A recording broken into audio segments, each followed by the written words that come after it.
Hello बच्चों। तो आज के इस वीडियो में हम समास पढ़ने वाले हैं। तो समास पहले क्या समझते हैं कि क्या होता है। तो समास क्या होता है?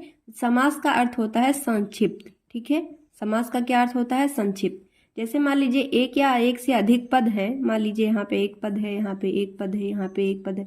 तो एक या एक से अधिक पदों के बीच में जो शब्द योजक शब्द लिखे होते हैं उनको हम अगर हटा दें, ठीक है, तो ये जो संक्षिप्त शब्द हमारे सामने निकल के आता है बच्चों, इसी को हम क्या कहते हैं? समास बोलते हैं। ठीक है, क्या कहते हैं? समास। अब समास में आपको 4 समास पढ़ने को मिलते हैं। एक होता है द्वंद्व, द्विगु समास, कर्मधारय समास, बहुब्रीहि समास। ठीक है, अब देखिएगा आपके सिलेबस में ये कहीं कहीं पे 1 या 2 दिया हुआ है, कहीं कहीं पर कुछ बोर्ड में क्या हुआ 4 पूछे जाते हैं। तो मैं सारे बोर्ड के लिए कराई हूँ, आप अपने हिसाब से आपके बोर्ड में जो है आप उसको समझ लीजिएगा। ठीक है, ये वीडियो पर्टिकुलर एक किसी स्टेट के लिए नहीं है, चाहे जितने भी आप, चाहे बिहार के हों, चाहे यूपी के हों, चाहे राजस्थान बोर्ड के हों, तो जिसमें भी जहाँ पे जो समास आपके लिए दिया हुआ है आप वो सारा अपना पढ़ सकते हैं अपने हिसाब से। ठीक है, आप अपने हिसाब से अपना सिलेक्ट कर लीजिएगा। चलिए इस चारों समास को हम पढ़ लेते हैं। आज की इस वीडियो में हम सबसे पहले क्या पढ़ेंगे? द्वंद्व समास पढ़ेंगे। ठीक है, तो अगली जो वीडियो होगी उसमें हम बाकी के अगले समास को पढ़ेंगे। तो चलिए समझते हैं कि द्वंद्व समास क्या होता है। ठीक है, द्वंद्व समास में जो विभक्ति या फिर योजक पद होता है, योजक पद जो होता है वो और होता है। ठीक है, तो पहचान लीजिएगा कि ये क्या है? द्वंद्व समास है। ठीक है, जैसे मैं लिखूं धर्म अर्थ, तब इसका जब समास विग्रह करोगे तो क्या लिखोगे? धर्म और अर्थ, धर्म और अर्थ। ठीक है, तो ये जो और शब्द लगा इससे हमें पहचान में आ गया कि ये कौन सा समास है बच्चों? ये द्वंद्व समास है। ठीक है, तो हमेशा याद ये रखिएगा कि जो द्वंद्व समास होता है उसमें जो संयोजक शब्द होता है वो क्या लिखा जाता है? और लिखा जाता है। ठीक है, समझ गए? चलिए अब मैं आपको सामने कुछ एग्जाम्पल्स लिखती हूँ, आपको समझ के बताना है कि इसमें क्या हमें समास विग्रह लिखा जाएगा। जैसे मैंने लिखा राम लक्ष्मण, दूसरा लिखेंगे माता पिता,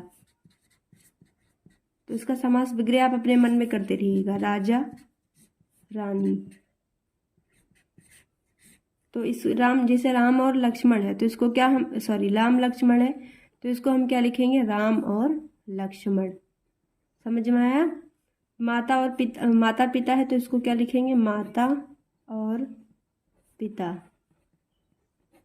राजा रानी है तो क्या लिखेंगे इसको? राजा और रानी। तो आपको कुछ ऐसे शब्द दिए जाएंगे, जैसे लिखा जाएगा आपके एग्जाम में राम लक्ष्मण, इसमें समास विग्रह करिए और समास का नाम बताइए। तो समास विग्रह करेंगे तो क्या लिखेंगे? राम और लक्ष्मण। समास का नाम क्या लिखेंगे? द्वंद्व समास, क्योंकि द्वंद्व समास में जो योजक शब्द होता है वो क्या होता है? और होता है। इसके आगे कुछ और शब्द देख लेते हैं। और जैसे मान लीजिए इंपॉर्टेंट है, जो मैं इंपॉर्टेंट है वही करा रही हूँ, बाकी आप जो सरल होगा वो तो आप कर ही लोगे। जैसे नर नारी, तो नर और नारी। जैसे देखो कंद मूल फल, ये थोड़ा सा इंपॉर्टेंट है, कंद मूल फल। ठीक है, देखो इसके से लिखते नहीं बन रहा है, कंद मूल फल, तो कंद लिखेंगे, कंद और मूल और फल। ठीक है, तो ये थोड़ा सा इंपॉर्टेंट है, इसमें आप कंफ्यूज हो सकते हैं, इसलिए मैंने इसको करा दिया। ठीक, चलिए अब सामने आपके इतने सारे समास मैंने लिखे हुए हैं। अब आपको सारे समास में समास विग्रह करना है, द्वंद्व समास बताना है। तो क्या लिखा है? जीवन मरण, तो इसको हम क्या लिख सकते हैं? जीवन और मरण, जीवन और मरण। आप अपने साथ देखो, ऐसी क्लास चाहिए ना कि आप अच्छे से, आपको इसको अच्छे से देख लोगे तो उसमें बिल्कुल आपको बोरियत नहीं होगी। क्या लिखा है? शुभ शुभ, तो इसको क्या लिख सकते हैं? शुभ और अशुभ, शुभ और अशुभ। समझ गए? चलिए भेरी पटह लिखा है तो क्या लिखेंगे इसको? भेरी और पटह। ये सभी आपके एग्जाम में पूछे जा सकते हैं, इसलिए मैंने ये सारे आपको करा रही हूँ। जैसे लिखा है नदी नाले, तो क्या लिखेंगे? नदी और नाले, नदी और नाले। मुख नासिका, तो क्या लिखेंगे? मुख और नासिका। समझ आया? मुख और नासिका। चराचर लिखा है तो चर और अचर, चर और अचर। अब देखो कुछ आप देख रहे हैं, जैसे लिखा है जीवन मरण, तो मैंने लिखा जीवन और मरण, यहाँ पे आ नहीं लगाया मैंने। शुभ शुभ लिखा है तो मैंने लिखा शुभ और अशुभ। तो देखो जहाँ पे जिस शब्द में, पहले वाले शब्द में पीछे एक मात्रा, बड़े आ की मात्रा लगे तो समझ लीजिएगा कि जो अगला शब्द लिखा है उसके आगे आ लिख के आएगा। जैसे लिखो, देखो यहाँ पे आ की मात्रा लगी थी तो पिछले वाले ये जो शब्द है इसमें आ लग गया, ठीक है। देखो यहाँ कोई मात्रा नहीं लगी है ना आ की, तो यहाँ पे सेम वैसे ही लिखा गया है। यहाँ पे भी कोई आ की मात्रा नहीं है तो यहाँ पे भी सिंपल लिखा गया है। यहाँ पे भी कोई मात्रा नहीं है तो यहाँ पर भी कोई आ नहीं लिखा गया, लेकिन यहाँ पे आ की मात्रा है तो जो अगला वाला शब्द है इसमें आ लग के आ गया है, ठीक है। तो इस बात का आप ध्यान रखिएगा, ठीक है।